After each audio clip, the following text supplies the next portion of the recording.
Assalamualaikum warahmatullahi wabarakatuh. Berjumpa lagi dengan Daring channel yang senantiasa menemani teman-teman semua dalam persiapan menuju Peritas PBG 2023 untuk tahap berikutnya ya. Setelah kemarin tanggal 22, 23, 24 telah mengadakan Peritas gitu ya. Ternyata kisi-kisinya berubah. Saya ulangi lagi, ternyata kisi-kisinya berubah. Jadi teman-teman tidak hanya mempelajari untuk Peritas tahun yang lalu, tapi juga untuk mengembangkan diri dengan pembelajaran kisi-kisi terbaru, yaitu memasukkan unsur-unsur soal-soal profesional di PPPK 2021-2022 gitu ya teman-teman. Untuk memfasilitasi itu semua, kita berikan program belajarnya dari seri 1 sekarang sampai ke seri 16. Nanti masih berlanjut ya teman-teman. Jadi jangan lupa untuk teman-teman juga mempelajari selain yang Prioritas PPG 2021, karena memang PPG 2022-2023 karena memang ada beberapa soal yang diambil dari situ. Tapi juga teman-teman harus mempelajari soal-soal PPPK, karena ternyata kemarin itu kisi-kisinya sama dengan PPPK 2021 gitu ya teman-teman ya. Oke, tanpa berlama-lama kita langsung saja masuk ke materi gitu ya teman-teman. Yang pertama, ini ada varian baru, pertanyaan baru. Apa arti 5 cahaya di lambang bintang di Pancasila? Kemarin yang diingat itu hanya opsi A, B, C. D dan E tidak ada ya. Jadi kita lihat opsi A-nya, kekuasaan Tuhan Yang Maha Esa. Yang B, di langit, di atas langit masih ada langit. Yang C, sholat 5 waktu. Kemudian yang D dan E ini saya tambahkan. Jadi saya harapkan ini prediksi ini benar gitu ya. Tambahannya itu saya kira saya harapkan itu benar. Nanti teman-teman kalau ada yang mau berkomentar ya tentang opsi D dan E ini, silahkan berkomentar ya. Saya hanya berusaha untuk menjawab gitu ya. Jadi yang D itu kita berikan opsinya bumi, udara, api, air, dan ketuhanan. Yang E itu bintang merupakan cita-cita yang tinggi. Ini mana yang merupakan arti dari 5 cahaya di lambang bintang Pancasila. Kita tahu ya teman-teman, untuk lambang bintang bintang di Pancasila itu melambangkan sila 1, ketuhanan Yang Maha Esa. Lalu kita akan dianalisa kenapa kok mengambil bintang, kenapa latarnya hitam, ya kenapa warnanya kuning, kemudian kenapa lengannya bintang itu jumlahnya 5. Kita akan analisa satu persatu. Yang pertama, lambang bintang emas. Bintang emas itu sebenarnya diasumsikan atau inginnya ya diharapkan bahwa bintang emas itu adalah cahaya ketuhanan yang dipancarkan Tuhan Yang Maha Esa untuk menyinari bangsa Indonesia. Jadi kalau bintangnya saja warnanya emas itu melambangkan cahaya ketuhanan. Di opsi pilihan gandanya tidak ada gitu ya. Nah, fokusnya di opsi pilihan gandanya itu adalah kenapa ada 5 cahaya gitu ya, 5 lengan bintang itu ya. Yang kedua, kita analisa berikutnya adalah warna emas. Jadi warna emas, bintang yang warnanya itu emas itu melambangkan kejayaan, kebijaksanaan, optimisme, kelimpahan pengetahuan spiritual, dan pemahaman yang mendalam tentang diri serta jiwa. Oke, itu warna emasnya. Kemudian yang ini yang menjadi pokok pentingnya. Jadi 5 lengan bintang ya, 5 lengan cahaya bintang itu melambangkan aspek kehidupan. Ya, aspek kehidupan yaitu bumi, air, api, bumi, udara, api, air, dan lengan yang mengarah ke atas itu ketuhanan gitu ya teman-teman ya. Jadi 5 lengan itu melambangkan seperti itu. Jadi jawaban yang tepat adalah opsi yang D. Oke, next berikutnya. Kalau massa 75 kg, gayanya 510 Newton, di tengah jalan massa ditambah 25 kg, jadi gayanya menjadi berapa? Apakah 1530 Newton, 1080 Newton, 680 Newton, atau 1000 Newton? Oke teman-teman, kalau mengerjakan soal ini berarti ini hubungannya dengan hubungan antara gaya dan massa. Kita sudah belajar banyak tentang hukum Newton 2 ya, hubungan antara gaya, massa, dan percepatan. Oke, kita akan kerjakan ini. Kita tulis dulu yang diketahui massanya. Pertama, massa sebelum ditambah itu 75, kita tulis saja M1 75. Gaya sebelum ditambah itu 510 Newton gitu ya. Kemudian di tengah jalan massanya ditambah 25. Jadi tadi 75 kita tambahkan 25, jadi massa keduanya menjadi 100 kg gitu ya. Nah, maka gayanya jadi berapa? Nah, Untuk mengerjakan soal ini kita harus tahu dulu hubungan antara massa dengan gaya. Kita tahu hukum Newton 2 itu kan rumusnya F sama dengan M kali A. Kalau mencari gaya itu adalah hasil kali antara massa dan percepatan. F di situ dan M itu sama-sama di atas. F dan A sama-sama di atas. Kita akan cari hubungan antara F dan M. Jadi F dan M itu sama-sama di atas, maka sebanding gitu ya. Maka semakin besar massa, maka semakin besar pula gaya yang bekerja pada massa itu. Nah, kita bisa menggunakan perbandingan senilai atau sebanding. Jadi F1 dibagi F2 sama dengan M1 bagi M2. Karena F dan M itu sebanding. F1-nya 75, F2-nya F1-nya 510, F2-nya yang mau kita cari, M1 75, M2 100. Berarti gini ya. Mencari F2 kita sederhanakan dulu sebelum kita mengoperasikan. Kalau bisa disederhanakan, sederhanakan dulu ini dan ini ya. Dibagi 25 ketemunya yang atas 3, yang bawah 4 gitu ya. Jadi F2 nya itu silangannya dengan angka 3 kan. Silangannya dengan angka 3, maka 3-nya kita taruh di bawah kalau mencari F2. Ini seperti ini. Ya 510 kalikan 4 dibagi 3. Nah 51 kita bagi 3, 510 bagi 3. Ya 510 bagi 3 itu 170 gitu ya. Baru dikalikan 4, ini yang ini 1 ya, kali 170 kali 4 berarti ketemunya 680 Newton. Jadi jawaban yang tepat adalah opsi C. Oke, next berikutnya, lagu daerah yang berisikan melestarikan budaya. Ini teman-teman ada yang request soal ini, maka kita akan bahas kan. Apakah bungong jimpa, jali-jali, yamko rambi yamko, badindin atau soleram gitu ya. Kita akan bahas masing-masing lagu ini supaya nanti tahu mana lagu yang berisikan melestarikan budaya. Nah, teman-teman perlu memahami banyak tentang khasanah lokal gitu ya teman-teman ya. Kita mulai dari bungong jumpo ya. Bungong jumpo itu adalah lagu daerah yang berasal dari Aceh gitu ya. Nah, bunga jumbo dalam bahasa Aceh itu berarti bunga cempaka. Lagu ini memiliki arti penting dalam budaya suku Aceh yang menggambarkan semangat dan keindahan tanah Aceh gitu ya. Jadi kalau bunga jumbo itu semangat keindahan tanah Aceh. Kemudian kita masuk ke jali-jali. Jadi jali-jali itu berasal dari Betawi. Merupakan jalinan pantun yang dipadukan dengan nada dan musik riang. Fungsinya untuk menghibur hati yang sedang berduka atau sedih. Jadi tujuannya itu, kalau yamko rambi yamko itu dari Papua gitu ya. Ini menceritakan tentang pertikaian yang terjadi di dalam negeri ya. Pelantun ini ingin menjadi pahlawan yang rela berkorban sampai mati untuk mempertahankan negara Indonesia dari penjajah. Kemudian kalau badindin itu Sumatera Barat. Nah, lagu daerah yang diciptakan oleh T.R. Ramon ini cukup populer. Lagu ini sering digunakan atau diperdengarkan sebagai lagu yang mengiringi tarian indang dari Sumatera Barat. Makna dari liriknya sangat dalam, yakni untuk menjaga kebudayaan Minang. Jadi ini yang menjaga kebudayaan itu yang badindin gitu ya. Kemudian kalau soleram itu dari Riau.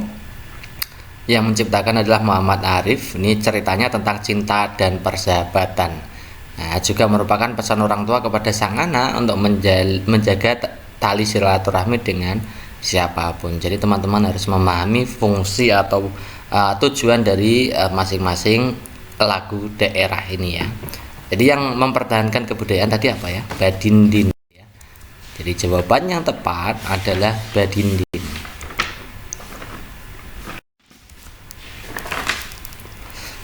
Disajikan gambar seperti itu kompor jadul ya, kompor zaman dahulu gitu ya. Ketika alat tersebut sedang digunakan, perubahan energi yang terjadi adalah apakah A, energi kimia, energi cahaya, energi panas, energi panas, energi cahaya, energi kimia, energi panas, energi kimia plus energi cahaya, atau energi kimia menjadi energi panas plus energi cahaya gitu ya. Jadi teman-teman perlu diketahui bahwa ini adalah kompor minyak ya, kompor minyak. Kompor dulu itu belum pakai gas tapi kompor minyak. Bahan bakarnya adalah minyak, maka itu disebut sumber energi kimia gitu ya, kimia. Kemudian ketika dinyalakan ada nyala api gitu ya. Nyala api itu energi panas sekaligus energi cahaya. Jadi energi panas dan energi cahaya itu merupakan konversi atau perubahan energi dari energi kimianya ya. Jadi jawaban yang tepat adalah jawaban yang ini, yang D, energi kimia menjadi energi panas plus energi cahaya. Tidak A ya. Yang A itu energi cahaya kemudian menjadi energi panas, tidak. Jadi energi cahaya itu tidak diubah menjadi energi panas, melainkan energi kimia itu diubah menjadi energi panas sekaligus energi cahaya. Perhatikan gambar berikut. Bagian kulit yang berfungsi menghasilkan keringat ditunjukkan oleh nomor berapa? 1, 2, 3, 4, 5. Berarti kita harus memahami bagian-bagian kulit gitu ya teman-teman. Oke, simak pembahasannya berikut. Ini gambarnya seperti ini dan di situ ada keterangannya gitu ya. Oke, jadi bagian kulit itu ada tiga lapis. Yang bagian ini itu epidermis. Nah, kulit ari bahasa lainnya gitu ya. Kemudian di kulit ari itu fungsinya seperti ini teman-teman. Bagian terluar sangat tipis, fungsi kulit ari adalah melindungi tubuh dari berbagai zat kimia yang terdapat di luar tubuh. Nah, melindungi tubuh dari UV, melindungi tubuh dari bakteri dan seterusnya gitu ya. Ada 2 lapis di situ gitu ya. Kelihatannya itu ada 2 lapis. Kemudian yang bagian tengah ini namanya dermis atau kulit jangat. Kulit bagian tengah ini ya. Nah, apa saja yang ada di lapisan dermis ini coba kita amati. Yang ini yang warnanya ungu itu ya, itu adalah kelenjar minyak. Bahasa Latinnya adalah granula sebacea ya. Fungsinya menghasilkan minyak supaya kulit dan rambut itu tidak kering atau tidak mengkerut ya. Minyak itu lapisan minyak. Kemudian yang ini teman-teman, ini adalah kelenjar keringat. Jadi tersebar di seluruh kulit dan berfungsi untuk menghasilkan keringat yang dikeluarkan melalui pori-pori kulit. Di situ ada pori-porinya ke atas gitu ya. Kemudian di sini itu ada rambut ya. Rambut dari atas bawah, di situ kelenjar rambut, akar, batang rambut serta kelenjar minyak rambut. Nah, di situ ya. Kemudian yang ini teman-teman, ini percabangan dari yang warnanya merah dan apa itu namanya biru. Yang biru merah itu pembuluh darah gitu ya. Kalau yang percabangannya lagi namanya pembuluh kapiler ya. Kapiler pada kulit ini fungsinya mengantarkan nutrisi zat makanan kepada akar rambut dan sel-sel kulit lainnya ya. Nah, itu adalah bagian dari lapisan dermis atau kulit jangat. Sekarang bagian bawah ini yang warnanya kuning itu lemak gitu ya. Itu namanya hipodermis atau bagian dalamnya itu lemak subkutan ya. Lemak kulit bawah. Ini fungsinya melindungi tubuh dari benturan sebagai sumber energi cadangan dan menahan panas tubuh. Ya, jadi semakin banyak lemaknya maka semakin bisa menahan hawa dingin gitu ya. Semakin gemuk maka semakin bisa menahan hawa dingin. Itulah bagian-bagian dari kulit, silakan teman-teman perhatikan. Nah, berarti kita bisa menjawab ya. Jadi nomor 1 ini rambut, yang kedua ini adalah epidermis, yang ketiga ini bagian tengah berarti ya. Yang ketiga bagian tengah ini berarti kelenjar keringat. Yang 5 ini adalah, yang 4 ini akar rambut, kemudian yang 5 ini kelenjar minyak gitu ya. Yang berfungsi menghasilkan keringat berarti nomor 3. Perhatikan kalimat berikut. Ibu membaca koran sambil minum teh di depan teras rumah. Huruf yang sejajar pada kalimat di atas artinya huruf yang memiliki tipikal sama. Kalau misalkan punya jambul ya jambul semua. Kalau setengah jambul ya setengah jambul. Kalau tidak berjambul, tidak berekor ya harus sama. Kemudian ada yang berekor, ada yang setengah ekor. Nah, untuk itu, untuk menjawab soal ini teman-teman harus memahami ini. Jadi kalau huruf jambul penuh, ya huruf jambul penuh itu paling tinggi itu ya, hurufnya harus B, H, K, L. Itu ukurannya harus sejajar. B, H, K, L itu tingginya sama. Oke. Yang kedua, yang agak bawahnya lagi, tidak terlalu tinggi, namanya jambul setengah. Itu hanya huruf D dan T. Kemudian huruf yang tidak memiliki jambul, tidak memiliki ekor. Ini A, C, I, M, N, O, R, S, U, V, W, X, Z. Itu tidak punya jambul, juga tidak punya ekor. Kemudian yang memiliki ekor dan jambul itu hanya huruf F. Yang punya ekor ada 2, yaitu ekor penuh dan ekor setengah, gitu ya. Ekor penuhnya adalah GJY, itu bagian ekornya harus ketinggiannya atau kedalamannya harus sama. GJY. Kalau ekornya setengah harus P dan Q. Itu ya, itu aturan dalam menulis huruf Latin atau tegak bersambung. Kita lihat yang opsi A. I itu harusnya tidak memiliki jambul, tidak memiliki ekor. B itu jambul penuh, maka yang A ini salah. T itu setengah jambul ya. IKT, I itu tidak berekor, jadi ini juga bukan ya. K itu jambul penuh, T itu setengah jambul. BKL ini benar ya. BKL itu tiga-tiganya adalah jambul penuh. BDT, B itu jambul penuh, D dan T itu jambul setengah, berarti ini bukan. KLT, K dan L itu jambul penuh, T itu jambul setengah, jadi ini bukan ya. Jadi jawaban yang tepat adalah opsi C. Lagu yang menceritakan tentang kecintaan negara karena sudah meninggalkan negara lain untuk bekerja. Itu opsinya A itu Desaku Yang Kucinta, B Tanah Airku, C dan D Lupa gitu ya. Tidak apa-apa, ini kan request ya, jadi kita akan bahas. Kalau Desaku Yang Kucinta itu tentang kerinduan kepada tempat kelahirannya. Kerinduan tentang tempat dia dilahirkan atau tempat kelahiran. Kalau Tanah Airku itu menceritakan cinta tanah air meskipun menjalani hidup di luar negeri. Nah, ini yang paling cocok ya. Jadi jawaban yang tepat adalah opsi B. Next berikutnya, pernyataan yang tepat tentang hubungan massa, gaya dan percepatan. Ini selalu pertanyaan ini diulang-ulang gitu ya teman-teman. Kemarin itu ada pertanyaan tentang hubungan massa, percepatan dengan gaya dan percepatan dengan massa. Sekarang hubungan massa, gaya dan percepatan.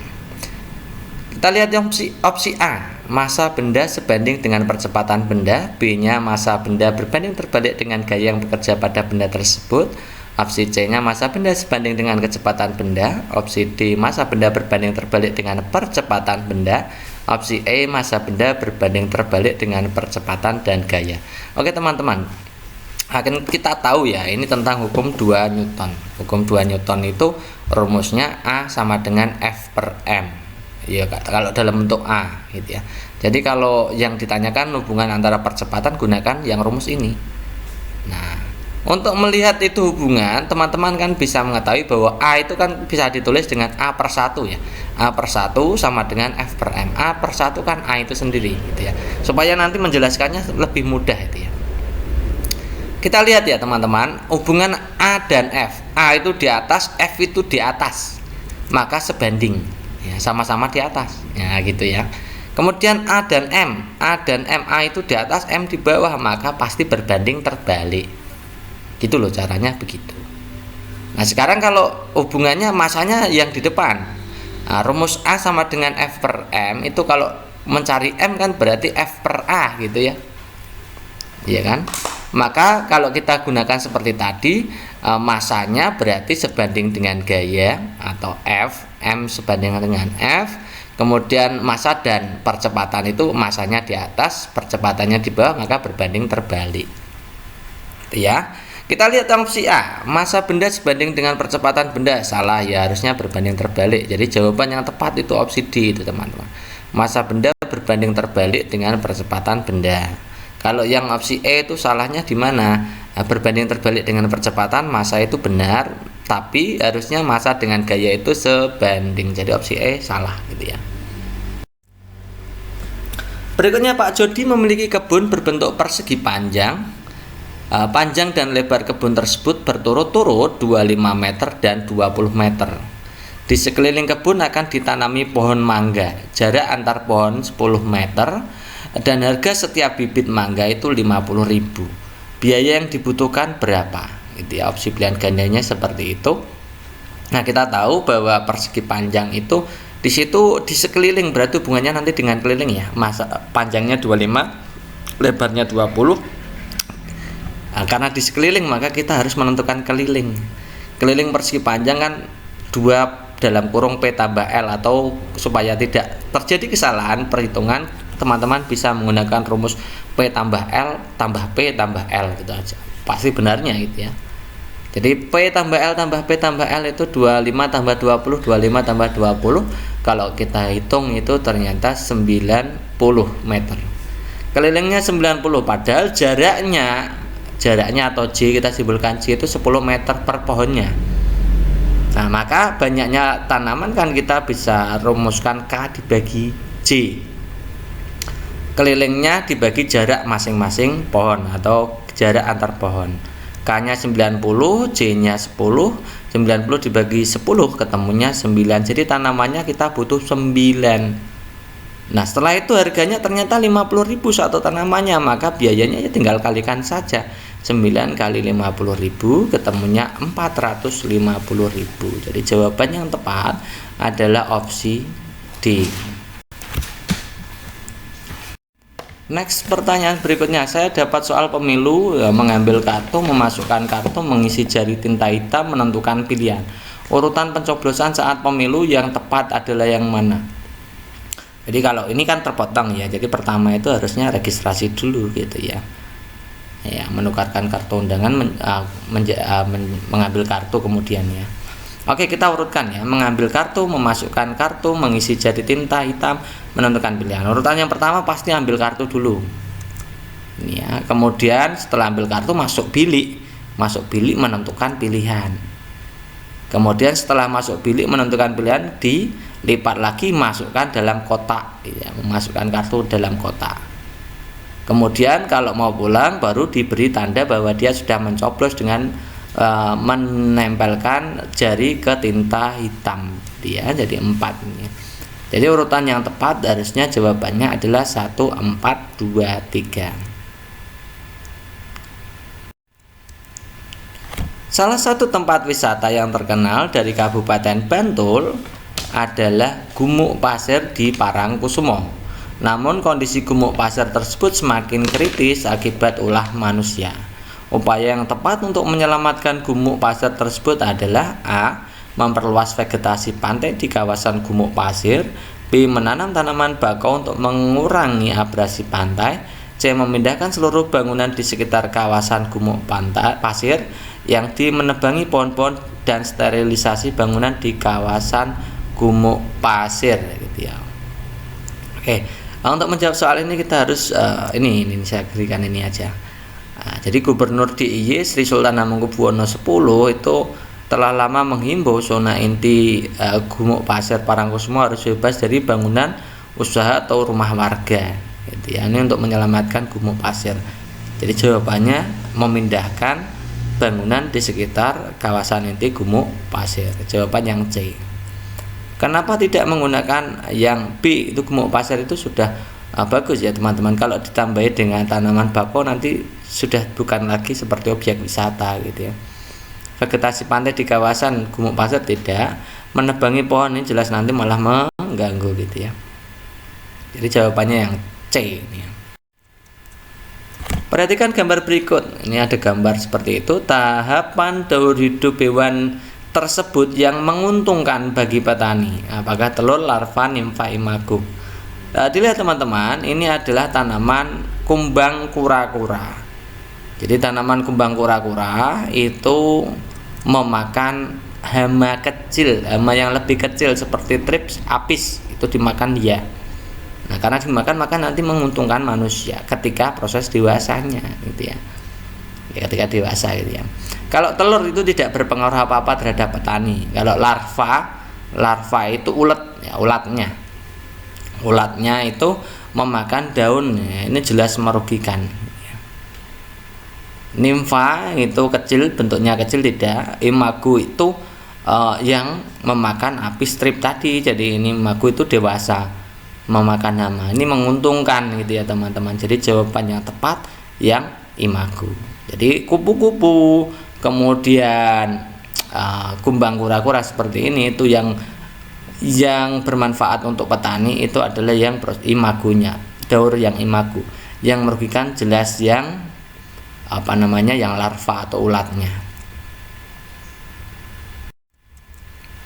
Perhatikan gambar berikut. Ini ada gambar di situ sistem pencernaan. Ini banyak sekali yang keluar. Fungsi organ pencernaan yang terjadi pada nomor 1 dan 2 seperti tampak pada gambar. Apakah membunuh organisme, mikroorganisme dan menjaga kekebalan tubuh, menjaga kekebalan tubuh dan membunuh mikroorganisme, menyerap air dan menyerap sari-sari makanan, atau menyerap sari-sari makanan dan menyerap air. Berturut-turut ini ya, nomor 1 dan nomor 2. Nomor 1 itu jelas itu adalah usus besar, nomor 2 adalah usus halus. Nah, kalau fungsinya usus besar itu adalah mengatur kadar air dalam feses atau menyerap air. Juga di situ ada bakteri Escherichia coli ya, untuk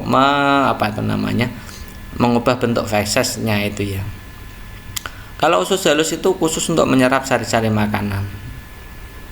Ya, jadi jawaban yang tepat untuk nomor 1 itu mengatur kadar air atau menyerap air, nomor 2 menyerap sari-sari makanan. Berikutnya perhatikan gambar. Di situ ada sistem peredaran darah manusia. Mekanisme yang terjadi pada nomor 71946 adalah titik-titik. Lihat, pilihan gandanya dibaca sendiri gitu ya teman-teman. Kita langsung saja menuju ke 7 itu apa, 1 apa, 9 itu apa, 4 itu apa, 6 itu apa. Nomor 7 dilihat itu teman-teman. Nomor 7 adalah serambi kiri, bilik kiri ya. Bilik kiri. Bilik kiri, darah yang dari bilik kiri itu merupakan hasil pemompaan dari serambi kiri dari paru-paru, maka itu pasti mengandung oksigen.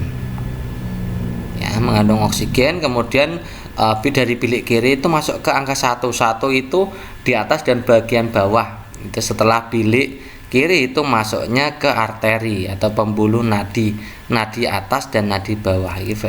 Arteri kava namanya ya teman-teman. Yang atas namanya arteri kava superior, yang bawah arteri kava inferior. Nah, diedarkan di seluruh tubuh. Yang satu bagian atas itu di bagian atas tubuh, yang satu di bagian bawah ya bagian bawah tubuh. Ya, kemudian nomor 9 itu seluruh tubuh itu ya. Seluruh tubuh. Nah, setelah proses di seluruh tubuh maka nanti terjadi respirasi atau pembakaran ya. Jadi mengubah zat-zat sari-sari makanan kemudian dengan oksigen yang dibutuhkan oleh tubuh ya, proses pembakaran itu ya. Hasilnya adalah karbon dioksida. Nah, hasilnya adalah karbon dioksida. Nah, karbon dioksida dalam darah ini kemudian setelah nomor 9 masuk ke nomor 4. Nomor 4 itu namanya pembuluh vena atau vena cava. Yang sebelah atas itu cava superior, yang bawah inferior. Nah, dari vena cava tersebut masuk ke nomor 6. Nomor 6 itu adalah serambi kanan. Jadi di serambi kanan itu darahnya kaya akan CO2. Kemudian nanti masuk ke nomor 8 bilik kanan, kemudian baru paru-paru gitu ya.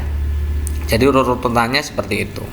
Nah, kalau kita lihat opsi pilihan gandanya, kita lihat yang A ya.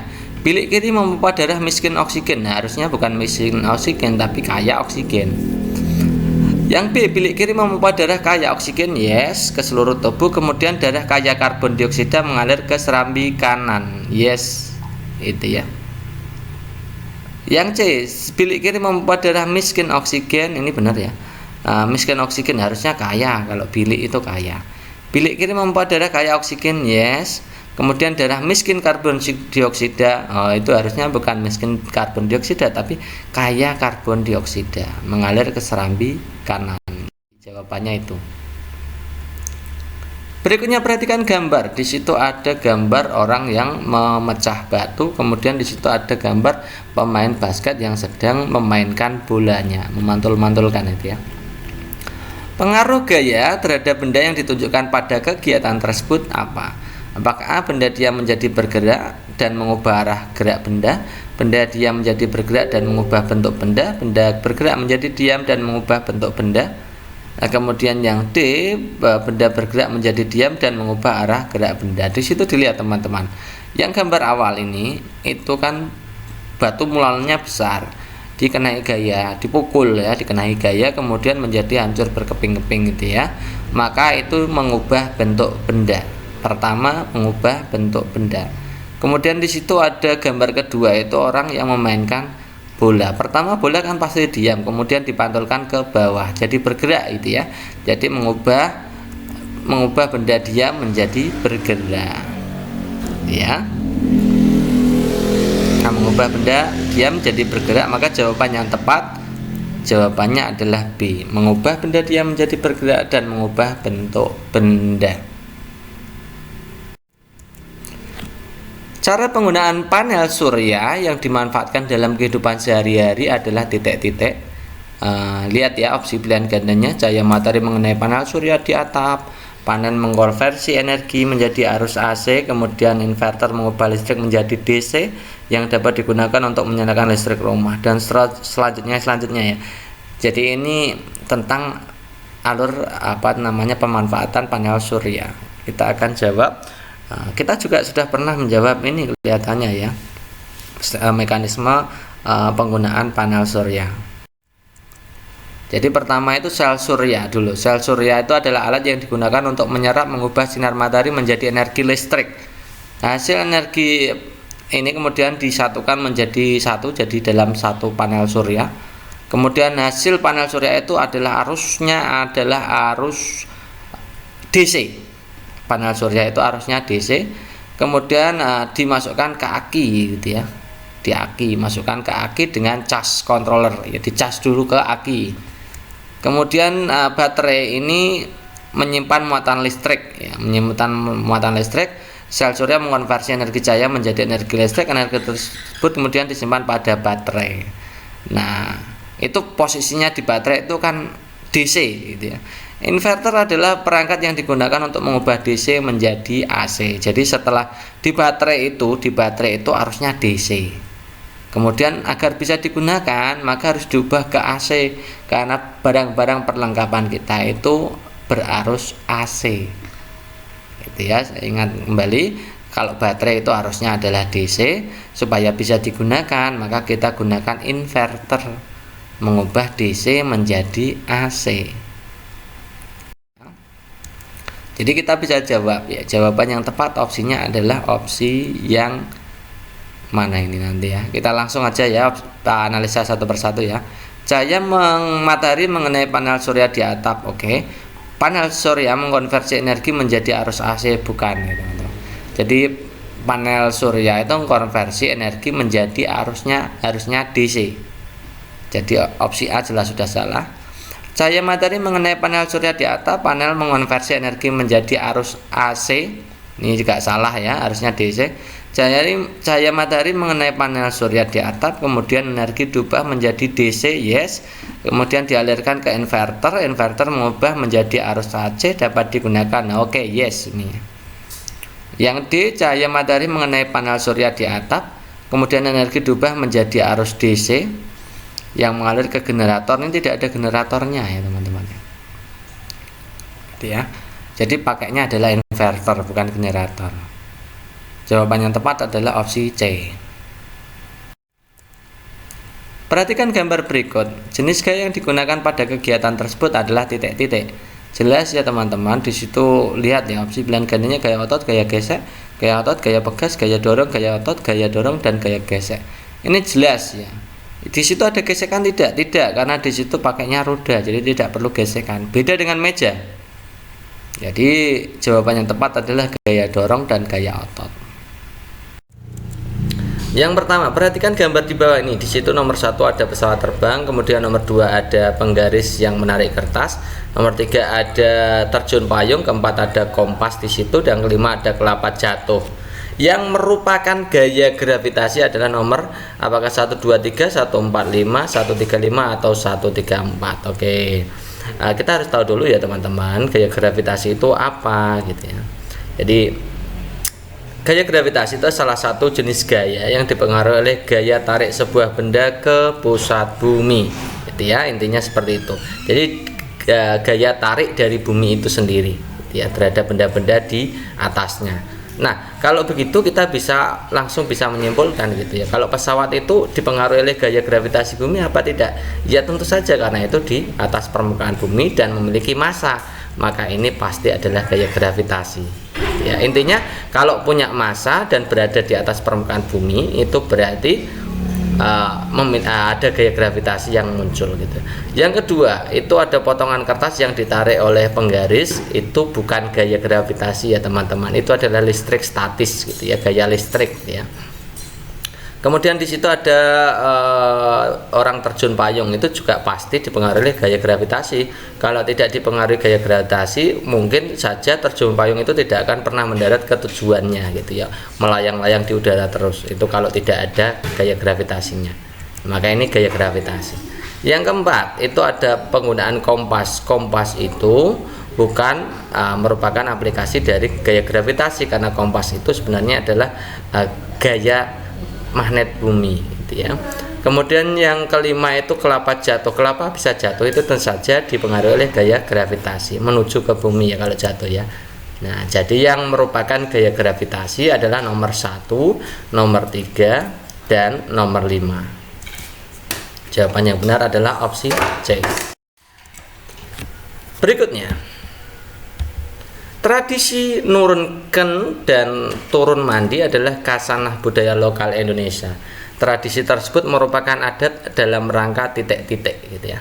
Apakah A, meminta hujan turun, memberi makan leluhur dengan memberikan makan di ranah ketika ingin bercocok tanam ya, tanah ketika bercocok tanam gitu ya, menyambut kelahiran anak atau bayi yang baru lahir, yang D itu memohon kesuburan sawah dan hasil panen yang melimpah. Nah, ini jenis tradisi lokal itu perlu teman-teman pelajari gitu ya. Kemarin kita juga sudah belajar tradisi hujan, sekarang ada tradisi lain yaitu turun mandi dan nurunken gitu ya. Oke, kita akan bahas satu persatu gitu ya. Beberapa tradisi yang memang unik di Indonesia dan merupakan khasanah lokal Indonesia yang terkenal gitu aja, kita pelajari yang umum saja gitu ya. Yang pertama ada nurunken, itu upacara adat Sunda untuk menyambut kelahiran bayi. Jadi menyambut kelahiran bayi gitu ya. Kemudian ada Jatakarma Samskara, itu dari Bali, itu dilakukan untuk menyambut kelahiran bayi juga. Kemudian turun mandi dari Sumatera Barat, itu salah satu prosesi adat Minangkabau dalam menyambut kelahiran bayi. Jadi ada 3 tradisi, yaitu nurunken, Jatakarma Samskara, dan turun mandi itu menyambut kelahiran bayi. Kemudian yang lain, ada adat lain adalah kebu-kebuan, itu daerah Banyuwangi, itu digelar untuk memohon kesuburan sawah dan hasil panen, itu kebu-kebuan gitu ya teman-teman. Jadi opsi D itu bukan setara ya, tidak sama dengan turun mandi gitu ya. Kemudian tradisi meminta hujan itu datang dari Bali. Nah, tradisi meminta hujan dari Bali itu ada.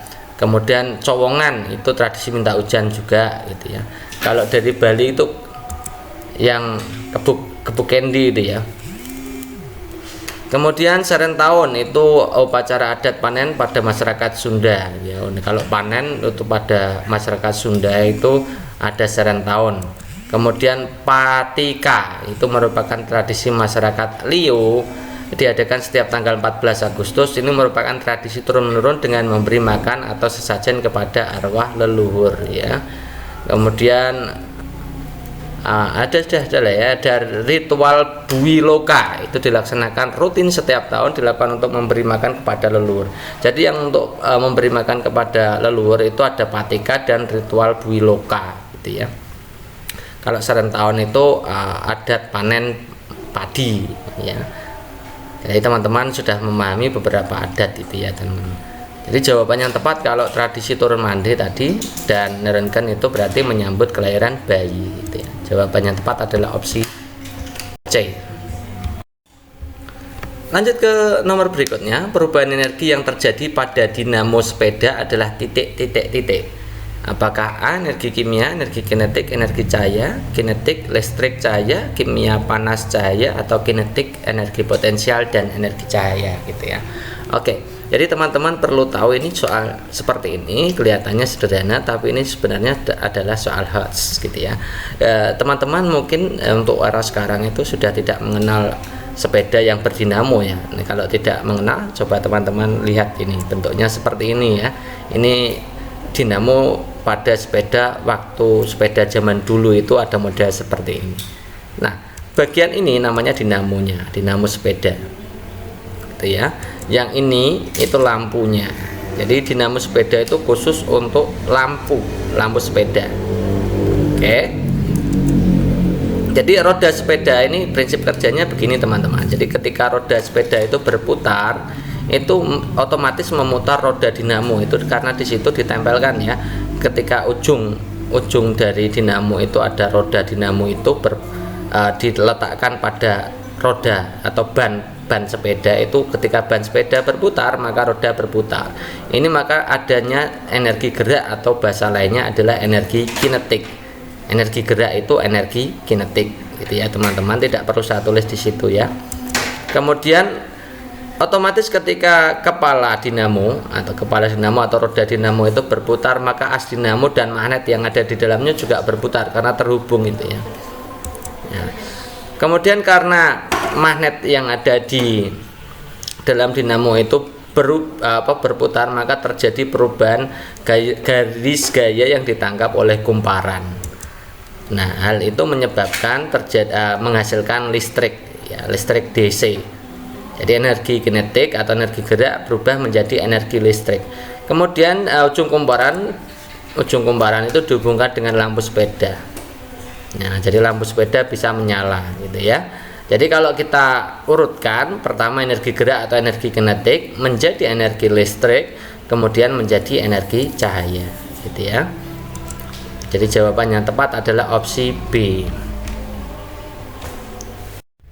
Oke, next berikutnya. Berikut ini contoh sumber daya alam yang dapat diperbarui, antara lain marmer, gypsum, besi, kopra latex, terpentin, kuningan, latex dan terpentin, kemudian besi, aluminium dan kuningan.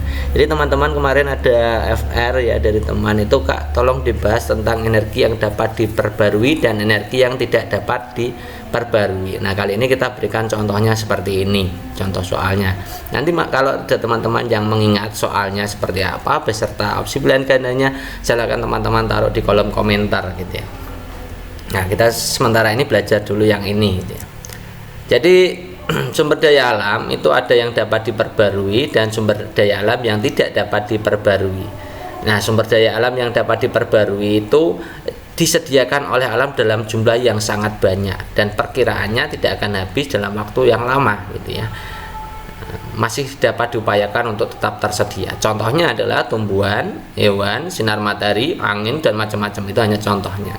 Kemudian kalau sumber daya alam yang tidak dapat diperbarui itu sumber daya alam yang disediakan oleh alam juga, namun stoknya tidak terlalu banyak. Artinya suatu saat akan habis jika terus-menerus digunakan. Nah, sumber daya alam tersebut itu biasanya merujuk pada hasil bumi seperti energi, kemudian fosil, kemudian bahan tambang. Energi fosil dan bahan tambang itu minyak bumi, emas dan lain-lain itu termasuk sumber daya alam yang tidak dapat diperbarui. Oke, kita akan lihat ya. Berikut ini contoh sumber daya alam yang dapat diperbarui. Kita lihat di situ. Marmer itu apa sih? Marmer itu adalah batuan kristalin kasar yang berasal dari batu kapur atau dolomit. Gitu ya.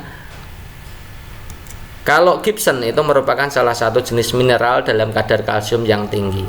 Jadi kalau besi jelas, kalau besi itu pasti tidak dapat diperbarui karena termasuk bahan tambang gitu ya. Jadi ini ketiga-tiganya ini bukan.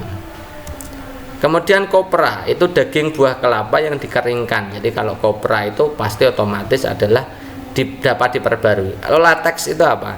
Itu getah kental yang sering kali mirip susu dihasilkan dari tumbuhan. Ini biasanya tumbuhan karet ya, getah karet itu latex gitu ya. Kemudian kalau terpentin itu adalah cairan lengket berwarna kuning muda hingga coklat yang diperoleh dari olahan getah berbagai pohon pinus. Jadi ini latex dan terpentin itu dari tumbuhan, kopra juga dari tumbuhan. Karena semuanya dari tumbuhan, maka ini pasti dapat diperbarui semua. Kuningan itu adalah bahan logam ya, logam yang dibuat dari campuran tembaga dan seng.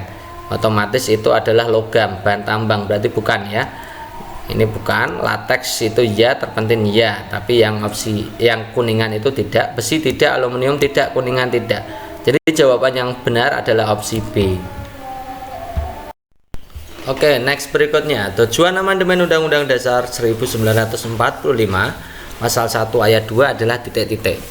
Apakah A. Pembatasan masa jabatan presiden, pemegang kedaulatan tertinggi, pergeseran kekuasaan membentuk undang-undang, syarat calon presiden, atau pemilihan presiden. Oke teman-teman, kita akan bahas tentang amandemen UUD 45 yang menjadi urgen ya, yang penting untuk teman-teman pelajari. Nanti kebanyakan teman-teman itu akan mendapatkan soal-soal seperti ini gitu ya, tentang amandemen undang-undang, latar belakang kenapa undang-undang itu harus diamandemen gitu ya. Kita mulai dari yang pertama. Di situ kalau yang pertama tentang pergeseran kekuasaan membentuk undang-undang dari presiden ke DPR, ini terjadi perubahan ya, terjadi amandemen. Kalau di situ terjadi bintang satu, ada bintang satunya, ini ada bintang satunya ya, itu artinya amandemen pertama. Nah, untuk pergeseran kekuasaan membentuk undang-undang dari presiden ke DPR itu ada dua pasal, yaitu pasal 20 dan pasal 21. Dimana kalau zaman dulu itu kan presiden juga berhak untuk membentuk undang-undang, tapi sekarang tidak ya.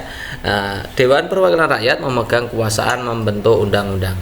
Yang kedua, anggota Dewan Perwakilan Rakyat berhak mengajukan usul rancangan undang-undang gitu ya. Itu tentang pergeseran kekuasaan membentuk undang-undang, yaitu pasal 2021. Jadi teman-teman harus dihafalkan itu ya. Kemudian ada tata cara pemilihan presiden, ini juga menjadi urgen, sering ditanyakan ya, sering ditanyakan dalam soal-soal P3K kemarin juga ada soal seperti ini ya, tentang pasal 6A itu kenapa harus diamandemen, ternyata tentang tata cara pemilihan presiden. Bunyi pasal 6A itu presiden dan wakil presiden dipilih dalam satu pasangan secara langsung oleh rakyat. Nah soal ini juga kemarin juga ada yang dapat tentang presiden manakah yang sesuai dengan pasal 6A gitu ya, yang tentang presiden dan wakil presiden dipilih dalam satu pasangan secara langsung oleh rakyat gitu ya. Kemudian kedaulatan, tentang kedaulatan itu pasal 1 ayat 2. Jadi kedaulatan berada di tangan rakyat dan dilaksanakan menurut Undang-Undang Dasar. Jadi kalau zaman dulu sebelum amandemen UUD 45 yaitu kedaulatan ada di tangan rakyat dan dilakukan sepenuhnya oleh MPR. Nah sekarang diganti, kedaulatan berada di tangan rakyat dan dilaksanakan menurut Undang-Undang Dasar. Jadi kekuasaan MPR yang dulu menjadi lembaga tertinggi maka sekarang dihapuskan adanya, jadi sekarang adalah lembaga tinggi negara. Kemudian yang berikutnya adalah pembatasan masa jabatan presiden, itu juga banyak soal yang keluar gitu ya. Ini juga termasuk urgen, itu amandemen pertama gitu ya, pasal 7.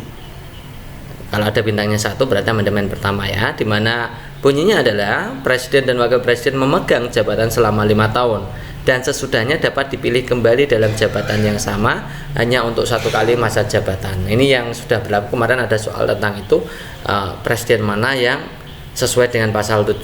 Presiden dan wakil presiden memegang jabatan selama 5 tahun dan dapat dipilih kembali dalam jabatan yang sama, yaitu Presiden Susilo Bambang Yudhoyono yang sudah melaksanakan ya.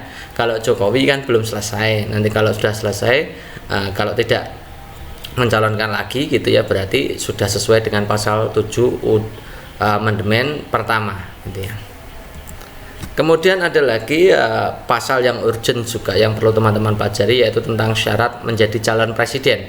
Itu pasal 6, di mana calon presiden dan calon wakil presiden harus seorang warga negara Indonesia sejak kelahirannya dan tidak pernah menerima kewarganegaraan lain karena kehendak sendiri, tidak pernah mengkhianati negara, serta mampu secara rohani dan jasmani untuk melaksanakan tugas dan kewajiban sebagai presiden dan wakil presiden. Nah, ini juga amandemen ke-3.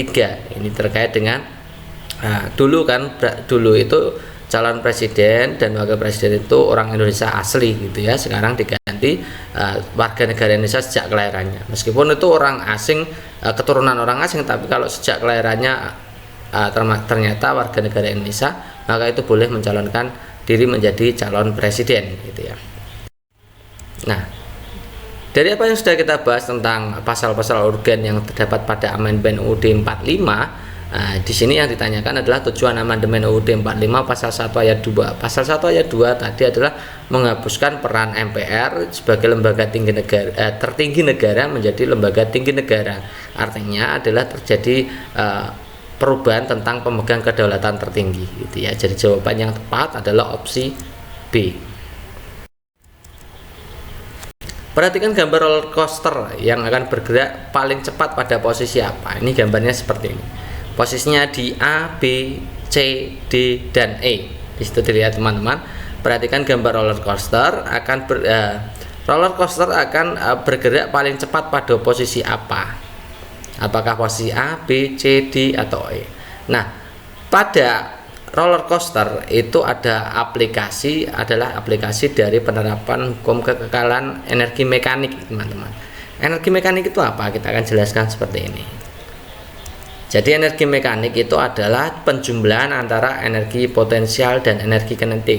Teman-teman perlu tahu, energi potensial itu energi yang ada karena faktor ketinggian. Karena faktor ketinggian itu energi potensial. Kalau energi kinetik itu karena kecepatan, artinya benda bergerak cepatnya, gitu ya. Nah, energi mekanik itu bunyinya hukum kekekalan mekanik itu energi mekanik di semua titik sama. Energi mekanik di A, B, C, D, E itu sama, gitu ya. Yang berbeda adalah energi potensial dan energi kinetiknya, gitu ya. Nah, rumus dari energi potensial itu adalah rumusnya MGH. Nah, makanya tadi saya bilang bahwa energi potensial itu tergantung dari ketinggian, gitu ya. Sedangkan energi kinetik itu adalah setengah mv kuadrat. Nah, v itu kecepatan, m itu massa, gitu ya. Nah, massa kali kecepatan kuadrat, berarti energi kinetik itu tergantung kecepatan. Oke, kita akan analisa dari energi mekanik dari A, B, C, D, E itu karena sama semua. Kalau yang di A itu posisinya sebenarnya belum meluncur ya, masih di atas pool, maka energi mekaniknya A itu penggabungan antara energi potensial dan energi kinetik. Nah, energi kinetiknya masih kecil karena baru meluncur, gitu ya. Jadi energi potensialnya yang maksimum. Kalau yang di B itu energi mekanik di B kan sama dengan energi mekanik di A. Nah, energi potensialnya di situ karena ketinggiannya sudah 0 maka ya 0. Nah, kan tadi kita bilang bahwa energi potensial itu tergantung ketinggian. Pada posisi B itu kan pas di lantai ya. Jadi energi potensialnya 0, M kali G kali H hanya 0, maka M kali G kali H ya 0 itu. Energi kinetiknya berarti maksimum karena energi tadi hubungannya dengan hukum kekekalan energi mekaniknya. Karena hukum kekekalan energi mekanik EM di A itu sama dengan EM di B. Kalau EM di A tadi penjumlahan EPA dan EKA, sementara EMB nya energi mekanik di B nya 0 ditambah EKB, maka EKB nya pasti maksimum. Jadi ketika di B itu energi kinetiknya maksimum, akibatnya kecepatannya paling tinggi ya di B itu. Kalau di D itu ya masih penjumlahan, energi potensialnya ada tapi tak sebesar A, energi kinetiknya ya tak sebesar dari B, gitu ya. Di C sama ya, di C itu energi potensialnya lebih besar dari D, lebih kecil dari A, tapi energi kinetiknya lebih kecil dari D, ya kan, lebih kecil dari D karena energi kinetik di D tadi lebih tinggi kan, gitu ya.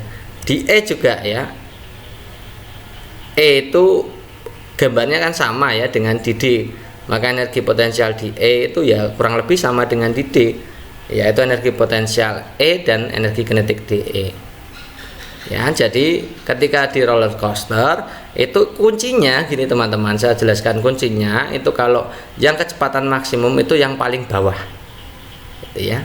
Kecepatan paling maksimum itu di bawah, sementara untuk energi potensial itu energi potensial tertingginya diletakkan di paling atas. Jadi kalau ditanyakan tentang roller coaster akan bergerak paling cepat pada titik B, gitu ya. Kalau memiliki energi potensial maksimum di titik A, gitu ya. Jadi jawaban yang tepat karena di sini yang ditanyakan adalah paling cepat, maka jawabannya adalah di B. Berikutnya, ini ada teman-teman yang bertanya tentang 3R ini ya. Pernyataan yang benar tentang penerapan prinsip 3R untuk mengurangi sampah adalah titik-titik. Apakah reduce itu contohnya mengolah limbah plastik menjadi kerajinan? Reduce itu contohnya menggunakan kantong kain saat berbelanja. Recycle itu membuat topeng dari bahan kertas bekas. Recycle itu menggunakan botol bekas untuk tempat minum. Atau reuse untuk olah sampah kertas menjadi kertas atau karton kembali. Oke teman-teman, saya jelaskan dulu 3R itu reduce, recycle, dan reuse ya. Urutannya harusnya reduce dulu. Reduce itu artinya mengurangi produk sampah. Jadi tidak menggunakan barang-barang yang berpotensi menjadi sampah. Ya. Contohnya menggunakan produk yang bisa digunakan berulang-ulang gitu ya. Misalkan beli apa itu pakai kantong sendiri dari rumah ya, tas sendiri, tas barang dari rumah, jadi tidak menambah sampah plastik gitu ya. Itu reduce, mengurangi produksi sampah dari awal dengan cara membawa sendiri kantong belanja. Kalau reuse itu menggunakan kembali material ya, digunakan kembali yang bisa dan aman digunakan, misalkan diubah ke dalam bentuk kerajinan tangan ya, atau bahasanya adalah upcycle.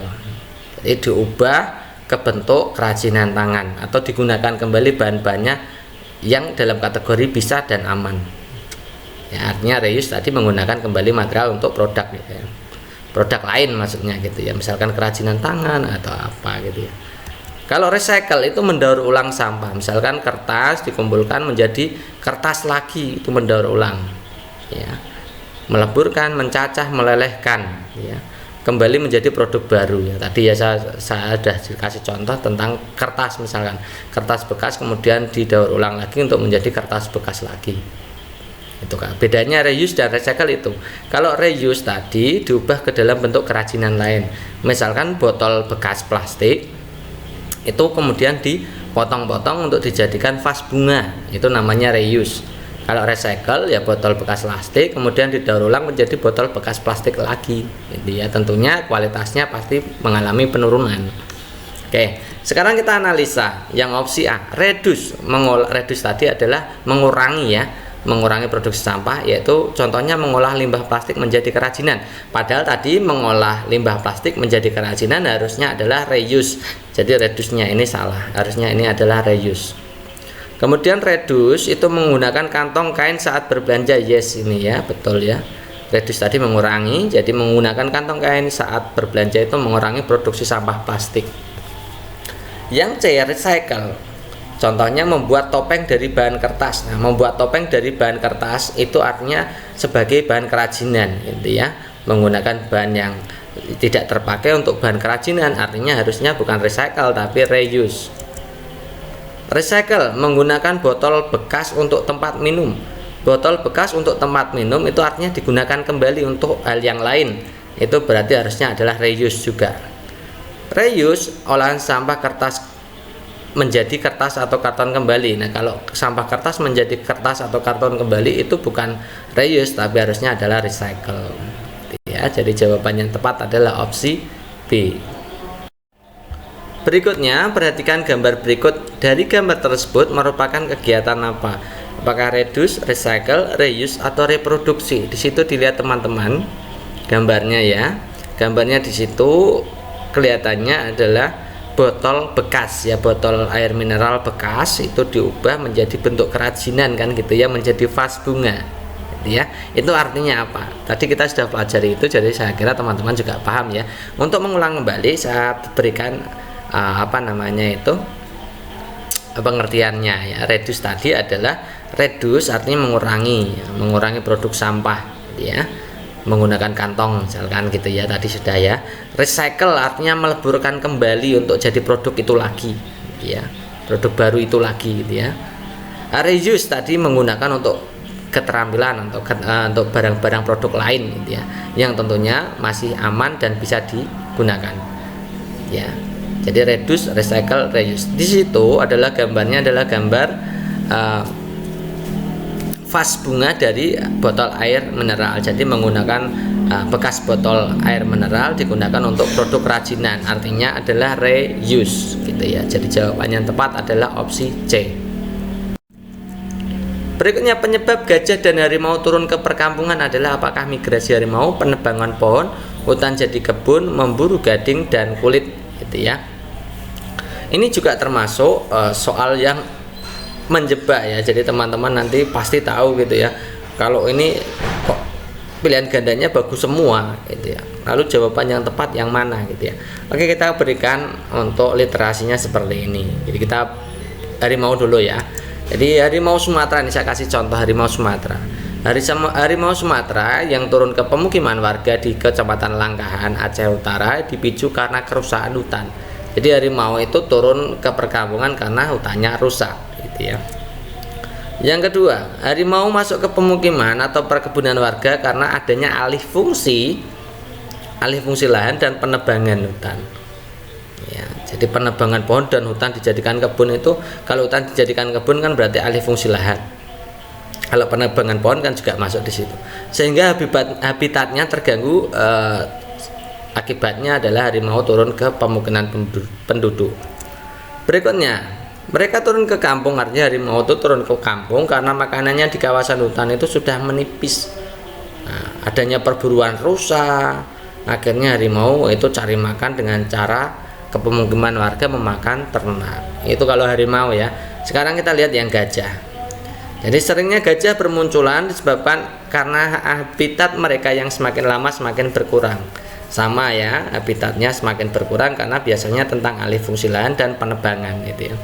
Tergerus dengan pembangunan dan banyaknya masyarakat yang membuka lahan. Nah tadi ya, alih fungsi lahan, karena itu pasokan makanan mereka pun menjadi sedikit. Jadi faktor pasokan makanan menjadi sedikit itu dipengaruhi oleh alih fungsi lahan. Nah, berarti jawabannya kalau tidak B, yang C. Condong kemana? Tentu saja jawabannya lebih tepat itu ke C, adanya alih fungsi hutan menjadi kebun. Nah kalau hutan dijadikan kebun otomatis pohonnya akan ditebangi gitu ya. Kalau penebangan pohon ya biasa saja penebangan pohon. Nah, kalau penebangan pohon secara membabi buta itu baru jawabannya mungkin juga itu termasuk ya. Penebangan pohon itu hal yang lumrah kalau memang sesuai dengan aturan. Kalau alih fungsi hutan dijadikan kebun itu jangan jadi masalah karena nanti habitat dari hewan-hewan hutan itu nanti akan semakin tipis, semakin mengecil, semakin berkurang sehingga nanti stok makanan untuk mereka itu juga berkurang. Jadi jawaban yang tepat adalah opsi yang C gitu ya. Berikutnya, perhatikan gambar. Di situ ada gambar jantung gitu ya, yang ditunjukkan dengan huruf S. Fungsi bagian organ yang ditunjukkan oleh huruf S adalah titik-titik. Apakah mengalirkan darah ke seluruh tubuh, memompa darah ke seluruh tubuh, mengalirkan darah ke paru-paru, memompa darah ke paru-paru, atau mengalirkan darah kaya oksigen ke jantung. Oke teman-teman harus tahu ya, kemarin kita sudah pelajari tentang fungsi organ jantung, bagian dan fungsi-fungsinya. Sekarang kita lihat ya, kita sambil mengingat-ingat lagi apa yang sudah kita pelajari di pertemuan sebelumnya di program 10 atau kalau tidak salah itu ya.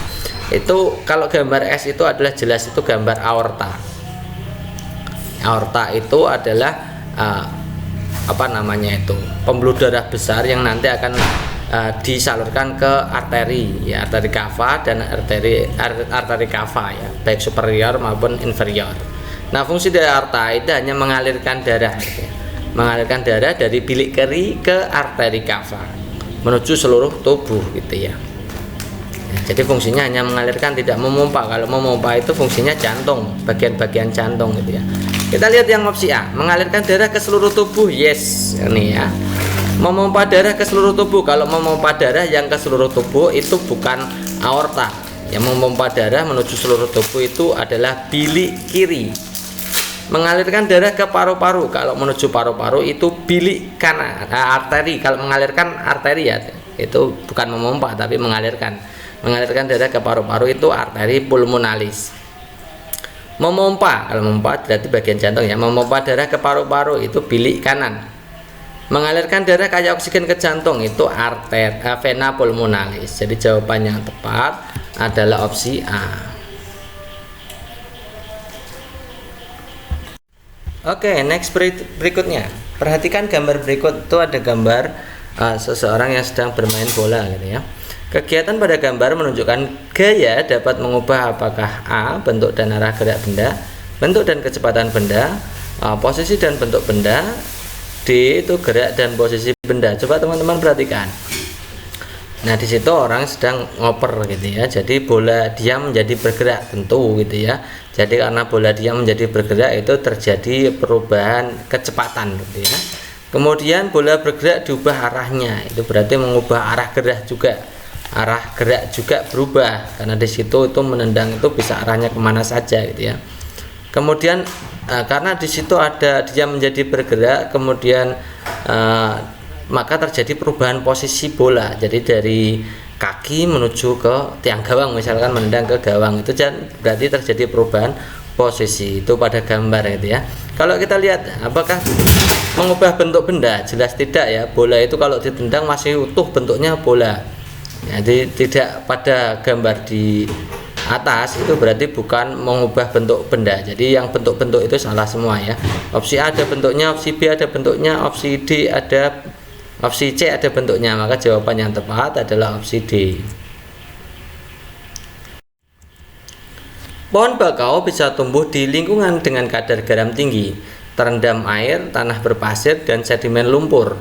Bakau memiliki benih yang dapat bertahan lama hingga berminggu-minggu terbawa arus air. Nah, adaptasi yang dilakukan tumbuhan pada ilustrasi tersebut bertujuan untuk apa? Ini banyak sekali pertanyaan tentang mangrove ya teman-teman. Nah, maka jawaban yang tepat adalah yang mana? Adaptasi pada tumbuhan bakau, di mana tumbuhan bakau itu benihnya itu bertahan lama hingga berminggu-minggu meskipun terbawa arus air gitu ya. Apakah A melindungi diri dari hewan pemangsa? Ya enggak. Ya, saya kira tidak ya, karena benih itu tidak ada hubungannya dengan itu. Memperoleh makanan dengan mudah, benih tidak ada hubungannya dengan memperoleh makanan gitu ya. Bertahan hidup pada lingkungan ekstrim ya, lingkungan itu ya. Berarti C itu masuk gitu ya. Yang D tidak mudah roboh saat tersapu gelombang. Jadi jawaban yang tepat adalah opsi C. Next, berikutnya penggunaan tenaga surya untuk lampu penerangan jalan dilakukan dengan cara titik-titik gitu ya. Dilihat opsi pilihan gandanya, di situ ada panas matahari ditangkap sel surya diubah menjadi energi listrik menyalakan lampu dan seterusnya. Yang B, cahaya matahari ditangkap oleh kru generator diubah menjadi energi listrik kemudian menyalakan lampu. C, panas matahari ditangkap transformator diubah menjadi energi listrik menyalakan lampu. Jadi di situ ada perubahan energi gitu ya. Pada tenaga surya, penggunaan tenaga surya untuk lampu. Jadi lampu tenaga surya itu sama dengan prinsipnya itu sama dengan panel surya ya. Panel surya sama, yaitu mengubah cahaya matahari menjadi listrik. Intinya seperti itu gitu ya. Kita lihat di jawaban yang tepat. Kalau yang A itu panas matahari bukan ya. Yang diubah itu cahaya matahari bukan panasnya. Ya, ketika cahayanya terang maka nanti baru bisa menghasilkan energi listrik ketika diubah oleh sel surya. Jadi jawaban yang tepat adalah opsinya. Kalau yang panas matahari tidak, akrogenerator juga bukan karena alatnya adalah panel surya, transformator juga bukan, itu karena yang mengubah adalah sel surya. Jadi jawaban yang tepat adalah opsi D. Anak kembar yang masih duduk di bangku sekolah dasar itu memiliki sifat yang berlawanan. Rino, salah satu dari anak kembar itu, sangat baik dan rajin membantu orang tuanya bekerja di pasar. Sementara Roni sepanjang harinya kerjanya hanya bermain ponsel. Ia juga sering memaksa orang tuanya untuk membelikan pulsa dan menuruti semua keinginannya. Kalimat utama paragraf tersebut ya, berarti kita akan analisa ya. Jadi kalimat utama itu kalimat pokoknya gitu ya. Yang lain adalah kalimat penjelas gitu ya. Kita lihat yang kalimat pertamanya. Anak kembar yang masih duduk di bangku sekolah dasar itu memiliki sifat perlawanan ya. Itu idenya berarti ada anak kembar yang memiliki sifat yang berlawanan. Itu idenya dari kalimat pertama.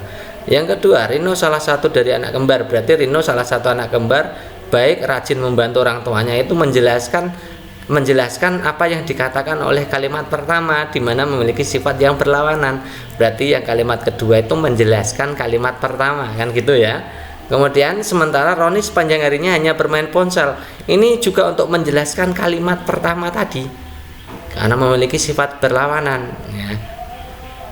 Kemudian ia juga memaksa orang tuanya membelikan pulsa. Ini untuk menjelaskan juga untuk kalimat pertama dan kalimat sebelumnya itu. Jadi kalimat utamanya ya kalimat di kalimat pertama karena diperjelas oleh kalimat kedua, kalimat ketiga, dan kalimat keempat gitu ya. Jadi jawaban yang tepat anak kembar itu ya. Jawaban yang tepat adalah opsi A. Komputer sangat meringankan beban manusia dalam bekerja. Komputer dapat membantu manusia mengetik, menyimpan data, menganalisis data. Tidak hanya membantu pekerjaan, komputer juga dapat memberikan hiburan bagi manusia. Saat bosan, manusia bisa mendengarkan musik, bermain game dari komputer. Ide pokok paragraf tersebut, apakah peralatan komputer, manfaat komputer, menganalisis data, atau sarana hiburan? Jadi kalau ada soal seperti ini tentu saja teman-teman juga sudah tahu ya, ini yang dibicarakan tentang apa sih? Komputer sangat meringankan beban manusia. Apa yang meringankan? Membantu manusia mengetik, menyimpan data, itu kan berbagai manfaat dari komputer kan. Komputer juga memberikan hiburan, itu juga manfaat komputer. Mendengarkan musik manfaat komputer juga. Jadi jawaban yang tepat otomatis ya adalah yang B gitu ya. Keluarga Adi sangat baik. Mereka tinggal di desa Sukasari. Setiap ada tetangga yang kesulitan, mereka selalu membantunya dengan ikhlas. Mereka tidak pernah mengharapkan balas budi dari tetangga-tetangga yang pernah membantu mereka, yang mereka bantu. Jenis paragrafnya adalah apa? Narasi, deskripsi, eksposisi, persuasi. Oke teman-teman, untuk mengingat kembali teman-teman, saya berikan pengertiannya. Narasi itu berarti ada urutan peristiwanya. Kalau deskripsi itu menggambarkan dengan panca indera. Yang eksposisi itu informasi ya, ringkas, jelas, padat gitu ya, bermakna untuk orang gitu ya. Kalau persuasi itu ada unsur ajakan. Nah, tentu saja kalau narasi di situ pada soal itu tidak ada urutan peristiwanya, tidak ada kan. Biasanya kalau urut narasi itu ada lalu, kemudian, sore harinya, atau bagaimana, ada urutan waktunya. Kalau deskripsi itu menggambarkan menggunakan panca indera. Di situ tidak ada misalkan menggambarkan kondisi lingkungannya, tidak ada di situ gitu ya. Jadi pasti bukan deskripsi. Persuasi adalah ada ajakan. Di situ tidak ada kalimat atau kata yang menunjukkan ajakan. Misalkan seyogyanya, seharusnya, sebaiknya, gitu kan, tidak ada gitu ya. Maka persuasi juga bukan. Nah, dari paragraf di atas itu otomatis itu adalah eksposisi karena di situ hanya menginformasikan bahwa keluarga Andi itu sangat baik gitu. Jadi jawaban yang tepat adalah opsi C gitu ya. Pak Beben berencana pergi ke Kabupaten Gunung Kidul minggu depan. Penggunaan huruf kapital yang tepat pada kalimat tersebut adalah titik-titik ya. Oke, langsung saja kita analisa. Langsung saja supaya nanti waktunya cukup. Yang pertama, jadi penggunaan huruf kapital yang pertama itu digunakan pada awal kalimat. Di situ opsi A, B, C, D sudah benar semua. P ya, Pak itu P-nya besar awal kalimatnya. Kemudian nama orang itu beben pakai huruf besar semua yang kata depannya ya, huruf depannya. Jadi semuanya benar. Berencana semua benar. Pergi semua masih sama. Ke semuanya sama. Nah, itu baru kabupaten itu ada huruf besar, ada huruf kecil. Nah, nama kabupaten atau nama wilayah itu ditulis huruf besar. Misalkan kabupaten, provinsi gitu ya, kota, kecamatan itu harus pakai huruf besar awal hurufnya. Maka yang ini salah ya. Gunung Kidul ini juga salah ya, nama wilayah itu juga harus besar semua. Jadi opsi A itu jelas salah. Ini Gunung Kidul ini kabupaten ya. Gunung Kidul ini di situ di soal itu Gunung Kidul menyatu ya. Jadi yang besar adalah G-nya. Gunung Kidul itu menyatu, jadi G-nya harus besar, sementara K-nya itu tidak boleh besar karena menyatu dengan gunungnya. Ya, jadi Gunung Kidul itu tidak boleh besar, kabupatennya harus tulisannya besar. Ya, opsi C itu kabupatennya juga kecil juga salah gitu ya, tidak saya silang gitu ya. Oke, jadi jawaban yang tepat otomatis kelihatan ya, yang B. Kemudian nama hari bulan di situ minggu depan itu bukan nama hari teman-teman ya. Hari itu harus Minggu, Senin, Selasa, Rabu, Kamis itu hari. Kalau minggu depan itu bukan nama hari minggu depan. Kalau misalkan hari ini hari Senin, minggu depan maka hari Senin lagi, maka itu bukan nama hari.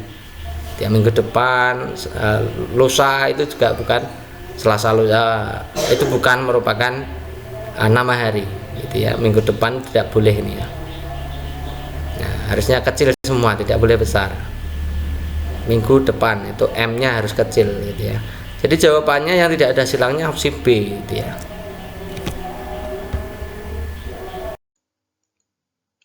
Oke, itu dulu teman-teman untuk pembahasannya, sekilas info bahwa dari My Channel sudah mengeluarkan ebook yang full FR gitu ya, tanggal 22, 23, 24 itu ya.